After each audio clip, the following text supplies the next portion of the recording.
사도행전 4장 23절에서 31절 말씀 우리 다 함께 한 목소리로 읽어보도록 하겠습니다. 사도들이 노임에 그 동료에게 가서 제사장들과 장로들의 말을 다 알리니 그들이 듣고 한 마음으로 하나님께 소리를 높여 이르되 대주제여 선지와 바다와 그 가운데 만물을 지으신 이시요 또 주의 종 우리 조상 다윗의 입을 통하여 성령으로 말씀하시기를 어찌하여 열방이 분노하며 족속들이 허사를 경영하였는고 세상의 군왕들이 나서며 관리들이 함께 모여 주와 그의 그리스도를 대적하도다 하신 이로소이다. 과연 헤롯과 본디오 빌라도는 이방인과 이스라엘 백성과 합세하여 하나님께서 기름 부으신 거룩한 종 예수를 거슬러 하나님의 권능과 뜻대로 이루려고 예정하신 그것을 행하려고 이 성에 모였나이다. 주여 이제도 그들의 위협함을 굽어보시옵고 또 종들로 하여금 담대히 하나님의 말씀을 전하게 하여 주시오며 손을 내밀어 병을 낫게 하시옵고 표적과 기사가 거룩한 종 예수의 이름으로 이루어지게 하옵소서 하더라. 빌기를 다함에 모인 곳이 진동하더니 무리가 다 성령이 충만하여 담대히 하나님의 말씀을 전하니라. 아멘. 오늘 말씀은 베드로와 요한이 공회로부터 풀려나는 장면으로부터 시작하고 있습니다. 우리가 계속적으로 이 사도행전의 말씀을 나누어서 아시겠지만 우리가 지금 베드로와 요한뿐만 아니라 많은 사도들을 보면서 바로 예수님과 동행했을 때의 그 제자들의 모습이 지금은 남아있지 않다라는 것을 우리는 알 수 있습니다. 바로 예수님과 동행했던 그 제자들의 모습은 온데간데없고 성령 충만한 그 사도들의 모습, 제자들의 모습만이 남아 있는 것입니다. 제자들은 이제 예수님을 더 이상 부인하지 않았습니다.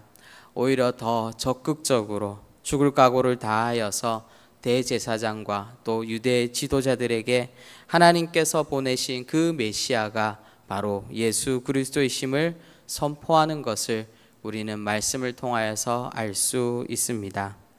그리고 그 결과는 어떠하였습니까? 대제사장과 유대 지도자들은 베드로와 요한을 놓아줄 수밖에 없었습니다. 그들을 가두어서 벌할 그 제목들을 그들에게서 찾지 못했기 때문입니다. 이 사건 이후 베드로와 요한은 공회로부터 풀려나서 가장 먼저 이 소식을 알린 무리들이 있음을 오늘 말씀을 통하여서 알 수 있습니다. 베드로와 요한은 자신들의 동료에게 찾아갔다라고 그렇게 말씀을 하는데요. 바로 그 동료들은 초대교회 공동체들이었습니다.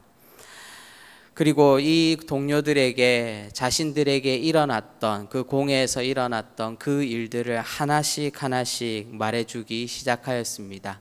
그리고 나서 오늘 말씀해 보니까 24절을 보니까 그들이 이 이야기를 듣고 나서 한 마음으로 하나님께 소리를 높였다라고 그렇게 성경은 우리에게 말해주고 있습니다. 무엇을 했다고 말하고 있습니까? 소리를 높였다라고 그렇게 말하고 있는데요. 그것은 바로 하나님을 향하여서 이 초대교회 공동체들이 한 마음으로 기도하였다라는 것입니다.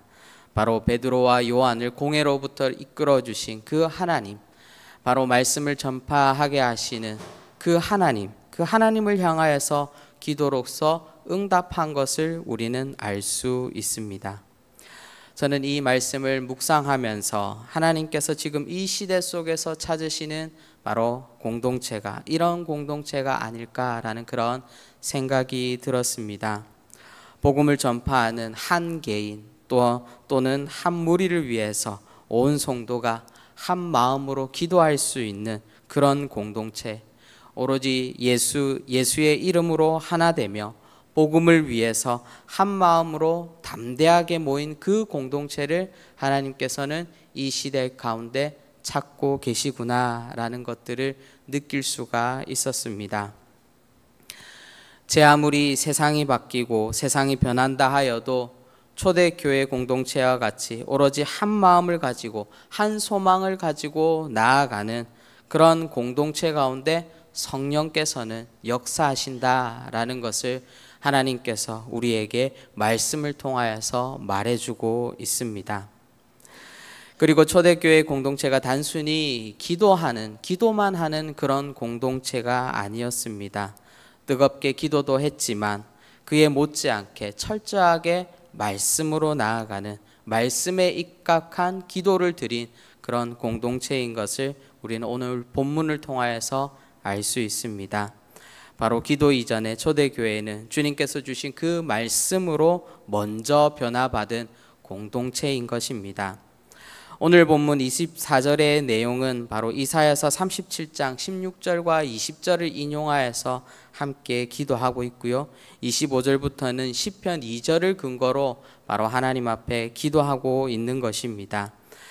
바로 고난을 통해서 생명의 주인이 누구이신지, 그리고 그 생명의 주인인 하나님께서 바로 이 공동체를 붙잡고 계신다, 이 공동체 가운데 역사하고 계신다라는 것을 바로 말씀을 통하여서 기도하고 있는 장면인 것입니다.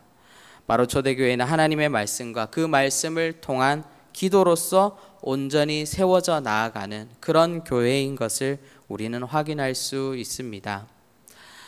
저는 초대교회 교인들의 기도 내용 중 29절의 말씀이 참 인상적으로 저에게 다가왔습니다.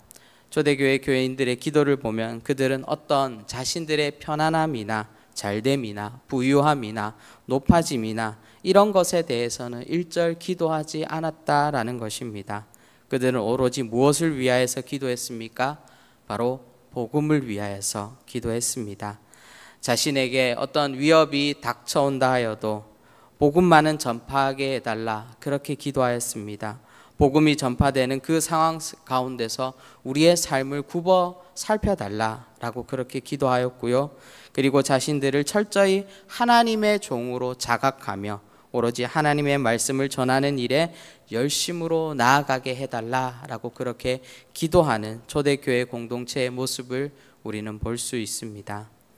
사랑하는 성도 여러분, 어떻게 초대교회 사람들이 이렇게 성령 충만하여서 말씀에 입각하여 하나님 앞에 기도할 수 있었겠습니까?